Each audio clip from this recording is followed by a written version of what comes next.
1, 2, 3, come on!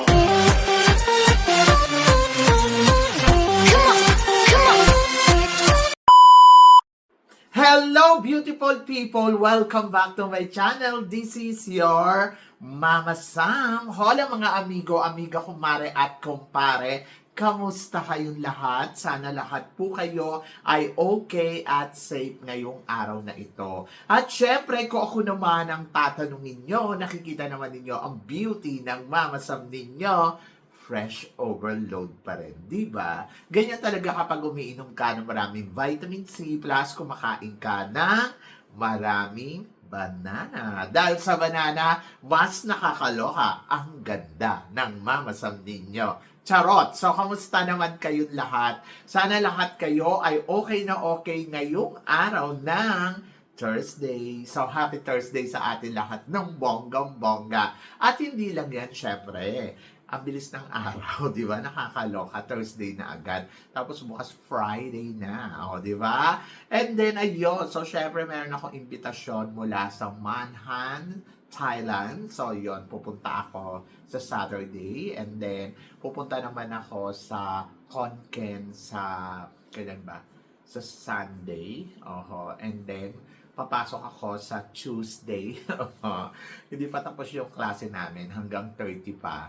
So, nahiya pa sila. Ginawa ng 30. Hindi pa ginawa 31. No? Diba? So, yon. Kaya tuloy lang ang laban. Tuloy lang ang buhay. Tuloy lang ang ligaya. At higit sa lahat, tuloy ang chika. Yes! I'm so excited dahil syempre marami tayong chika ngayon na talaga naman magtataas ang kilay ninyo ng bonggang-bongga. Pero syempre bago ako chumika, gusto ko muna na tawag dito, gusto ko muna syempre magpasalamat sa walang sawang tumatangkilik sa araw-araw, lagi-lagi sa dito sa Samsam TV, sa Mama Sam Vlog. And then of course, gusto ko rin magpasalamat sa mga bago nating subscribers. Hello po sa inyong lahat. Thank you for subscribe my channel. At hindi lang yan syempre, sa mga makasolid na makamama Sam dyan na talagang tumututok dito araw-araw, lagi-lagi. Maraming salamat guys sa inyong lahat. Kaya naman ngayong araw na to, marami akong hatid na chika sa inyo. Nabubulol ako. Marami akong hatid na chika sa inyo na talaga naman, oh my gosh, magtataas ang kilay ninyo ng bonggang-bongga sa mga pag-uusapan natin ngayon. Kaya guys, huwag na natin patagalin ang ating mga chika, di ba? So, ang hyper ko, no, napansin ninyo, paano kasi kumain akong chocolate? Ayun. So, ito na, para sa simula, para sa una natin chika, Binibining Pilipinas, ginulat tayo ng candidates from Isabela, na wala nang iba kundi si Jarina Sanjo. Anong masasabi mo dito, Mama Sam? Well, ang masasabi ko dyan, bongga. Natutuwa ako kasi akala ko sa Miss Universe siya pupunta, sa Miss Universe Philippines. Tapos, may mga balita kasi na tawag dito, magbabalik na siya. And then, maganda kasi napili niya ang Binibining Pilipinas. O, di ba? Ako para sa akin, another Atisa Manalo. For the Binibining Pilipinas International. So, parang feeling ko kayang-kaya niyang makuha ang corona ng Binibining Pilipinas International kasi hindi naman siya nalalayo sa itsura ni Atisa Manalo. And I'm so happy dahil nag-try uli siya one more time. Wala namang masama. May mga nagtatanong, tingin mo ba, Mama Sam, magiging official candidates kaya siya dito? Oo naman! Bakit naman hindi? Maganda daw to in person. At ayun nga, natutuwa ako kasi at least, di ba? So, na-encourage pa rin siya na pumunta dito sa Binibining Pilipinas. And then, plus, nandoon ako na parang lang to, Angelica Lopez, na galing sa Miss Universe Philippines, naging Binibining Pilipinas International. And then, malay ninyo, siya na ang susunod na Binibining Pilipinas International natin. Di ba? So, yun. So, I'm so happy and I'm so excited kung ano ba ang magiging eksena o kung siya ba ay magiging official candidates. At saka, syempre, kung makukuha niya nga ang corona ng Binibining Pilipinas. Sa tingin ninyo, siya na kaya ang susunod na next Atisa Manalo ng bansang Pilipinas? Di ba? Bongga yan. I'm so happy and I'm so excited. So, laban, Jarina Sando. ng Isabela, o di ba? Bongga. Pero ito talaga mas bongga, pambato ng Russia para sa Miss Planet 2025 International. So ano masasabi mo sa beauty niya, Mama Sam? Actually, nakita ko yung photo, sabi ko, ay, winner to. Oo. Kasi maganda, ganda-gandahan ng itsura at talagang bongga. Natuwa ako kasi syempre, di ba, parang in fairness, may pambato ang Russia na pwedeng manalo ng Miss Planet. Oho. At nakikita ko na malakas ang laban niya. Sabing ganun, bakit daw wala daw tayong pambato from the Philippines? Oho. So, kasi siguro dahil nga alam naman natin na hindi okay yung bansang Cambodia ngayon dahil sa kaguluhan ng mga nagaganap. And then, ayun. So, hindi tayo nagpadala ng candidate. Siyempre, for the safety na rin para sa kandidata natin. Dahil alam naman natin kung ano naman yung nangyayari dito. Tapos, magpapadala ka dyan ng candidates. Eh di, siyempre, for the safe na lang, hindi naman sa lahat ng oras ay kailangan lagi tayong may kandidata. Hayaan na natin si Indonesia doon. Hayaan mo na rin si Indonesia na makipagsabayan sa mga kandidata niya sa Miss Planet. And then, ayun. So, hayaan mo na rin sila ang kumuha ng corona, di ba? So, yan. So, mga swapang sa corona. Charot. So, yan. Hindi, ako kasi parang syempre safety first. And then, alam naman natin na medyo may kaguluhan. Eh, bakit pa natin ilalagay sa alanganin yung kandidata ng bansa natin para sa ganitong pageant? Charot. Hindi. Kung siguro sa iba nila ginawa. Pero kasi diyan medyo delikado kasi baka mamaya nga kung ano nga ang mangyari, di ba? Pero syempre, sa organization ng Miss Planet, I'm so proud. And then, ayun, sa awa naman ng Diyos, natutuwa naman ako kasi na-push pa rin nila ng bonggang-bongga ang Miss Planet. And then, looking forward ako kung sino nga ba ang mananalo. Siyempre, ang kokoronahan na bagong reyna ng Miss Planet ay this coming March 15. And then, ayun, piling ko si Russia, malakas ang laban niya. Good luck. O, yan. And then, para naman sa sumunod na chika, ito na nga, kinoronahan na rin kanina ang pambato ng Myanmar para sa Miss Cosmo na si Su Yen. And then, ito na nga, after daw ng Miss Grand, so, panibagong hamon daw para sa Myanmar, na maging, ex-senadora sa pageant ng Miss Cosmo. Ano chika mo dyan, Mama Sa? Eh, di congratulations sa kanya ng bonggang-bongga, di ba? Kasi, syempre, ayan na nga, inaabangan natin kung ano magiging eksena at ganap niya. Alam naman natin na palaban din to at talagang matindi talaga lumaban. Ganon. At syempre, looking forward ako sa mga ganap na gagawin niya dito sa Miss Cosmo. For sure, paghahandaan niya ng bonggang-bongga katulad ng ginawa nilang coronation kanina, di ba? And then, good luck para sa kanya. Good luck sa magiging kalaban nito at good luck sa mangyayari sa Miss Cosmo. Pero eto nga, pinag-uusapan ngayon sa social media. Wala nang aasahan ng Pilipinas sa Miss Cosmo. Kaloka naman to. Bayad na ang corona. Ganun kayo mag-isip. Hindi ko alam kung ganyan nga, kung may ganyang mekos-mekos. Pero ayokong isipin kasi una, matagal pa naman yan. Pangalawa, tignan muna natin. Pag nanalo siya, alam na ninyo yun, di ba? So, alam na ninyo kung ano mga nangyayari. Pero syempre, bilang pambato ng Miss Myanmar, so, tignan natin kung anong ihahanda niya. And then, malalaman natin niya in the future. Siguro naman wala namang ganun mga Mars, no? Charot. E di kapag may ganon, alam na ninyo. Una, Indonesia. Ngayon naman, Myanmar. Ganon. Pero ako kasi looking forward pa rin ako sa magiging ganap dito sa Miss Cosmo. At ayokong isipin ng ganyan. Kasi parang feeling ko, hindi maganda. Charot. Mag-isip ng negatibo. Parang naman napaka-insecure naman natin na ay nako, eto na si Myanmar at hindi naman nanalo si Philippines kasi parang papaboran nila. Parang wag ganun mga Mars. Siguro mas maganda na parang okay, nandiyan siya and then let's see what is next, di ba? So ngayon, kapag nanalo, alam na ninyo, ganon.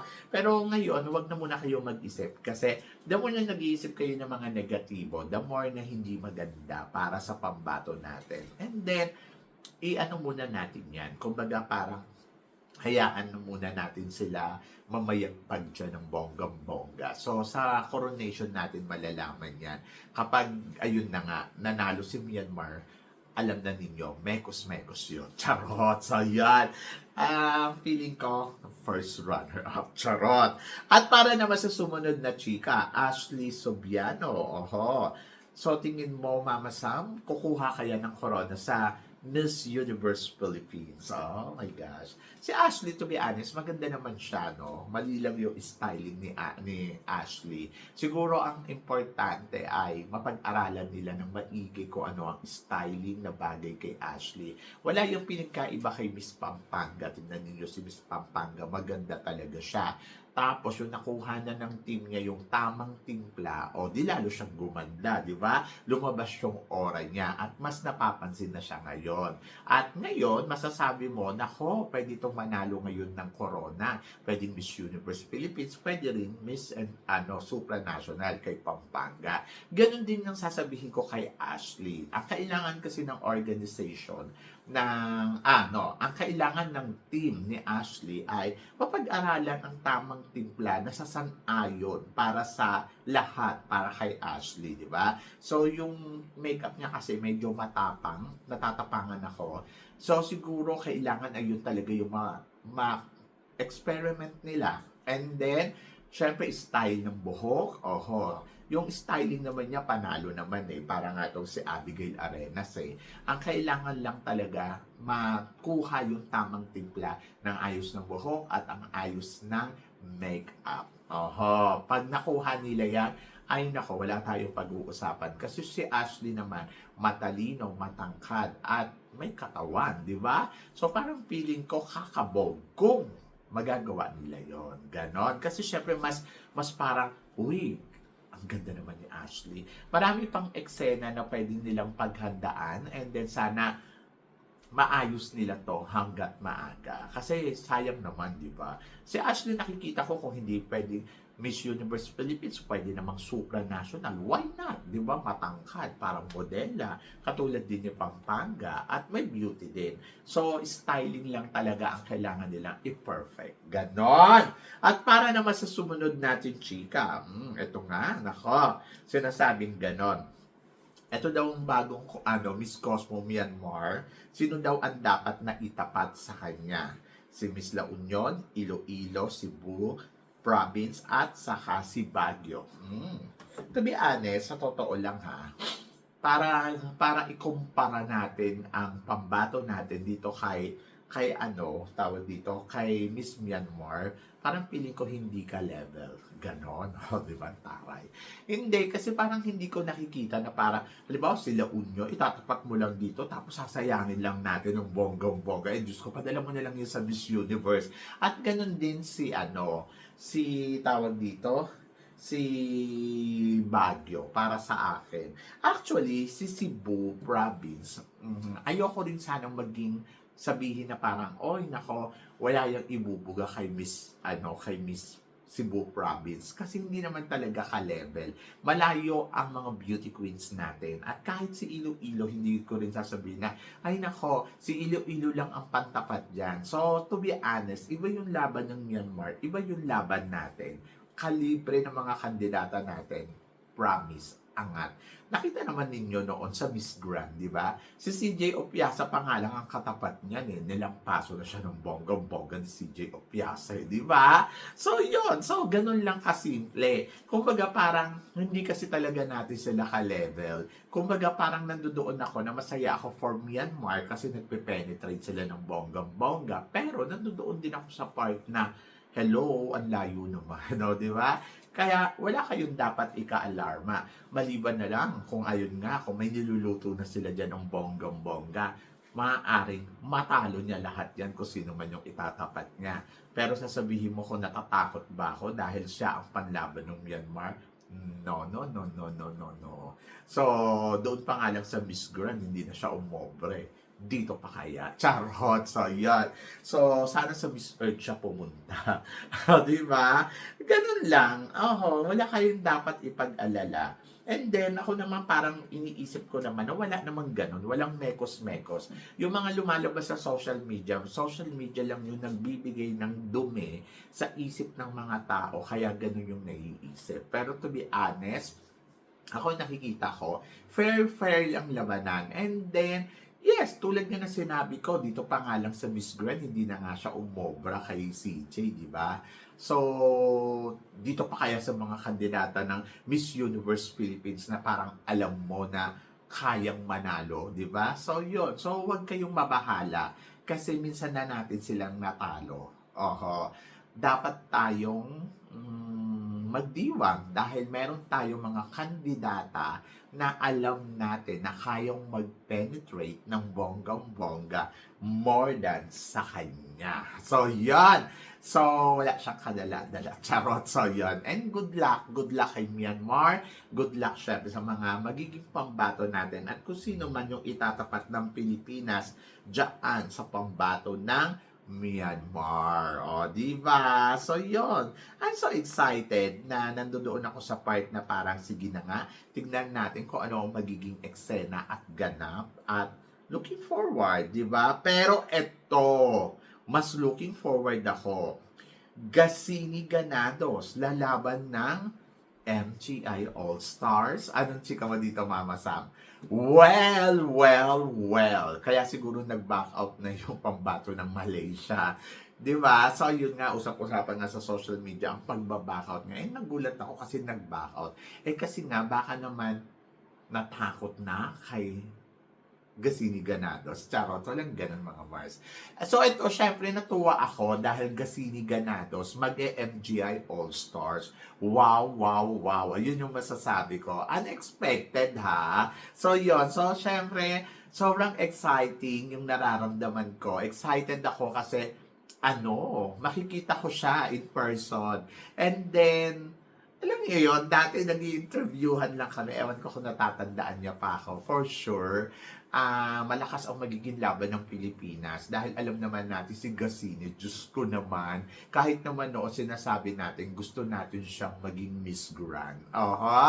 Diba? Kasi diba, isa to sa mga pangarap ko na sumali ng Miss Grand Philippines. Pero ngayon, nandito siya sa Miss Grand All-Stars. And then, naramdaman ko, wow, All-Stars talaga. Pero sana, si Gasini prepared siya. Kung pasarela ang pag-uusapan, wala tayong pag-uusapan dyan. Kahit yung beauty na meron siya, feeling ko kakabog siya ng bonggang-bongga. At kung ganda ang pag-uusapan, my gosh, feeling ko magugustuhan siya ni Mr. Nawat. So, another calibreng kandidata from Philippines ang talagang hihintayin mo dito sa MGI All-Stars. So, gusto ko to. Charot! So, yan. At syempre, malapit na yung MGI All-Stars kasi sa next month na, hindi pa pala May. Sa May siya magsisimula, di ba? So, yon. So, looking forward ako kung ano ang magiging eksena ni Gasini Ganados dito. I hope lang talaga na prepared na rin si Gasini sa kanyang Q&A kasi alam naman natin na ito ang naging problema sa kanya during na Miss Universe. Pero syempre matagal na yun, di ba? 2019 pa yun. And siguro naman, mas malaki na ang in-improve ni Gasini Ganados. Pero syempre, ang nakakatuwa dito, alam mong may laban si Gasini Ganados dito sa MGI All-Stars. At I'm so happy. Diba? So, clap. Diba? Ulitin nga natin. Clap. Grabe ang energy ko no pag kumakain ako ng chocolate. Diba? Chocolate. Diba? So, yun. So, nakakaloka. Yun. Siyempre, natuwa ako. At medyo gusto kong tumambling. Papuntang EDSA. Charot. Papunta dyan sa MGI All-Stars. And then, looking forward talaga ako kung sino pa yung mga makakatapat nila. Sa ngayon, si Gasini pa lang yung nakikita ko na parang talaga my stars. And I hope na sana manalo si Gasini.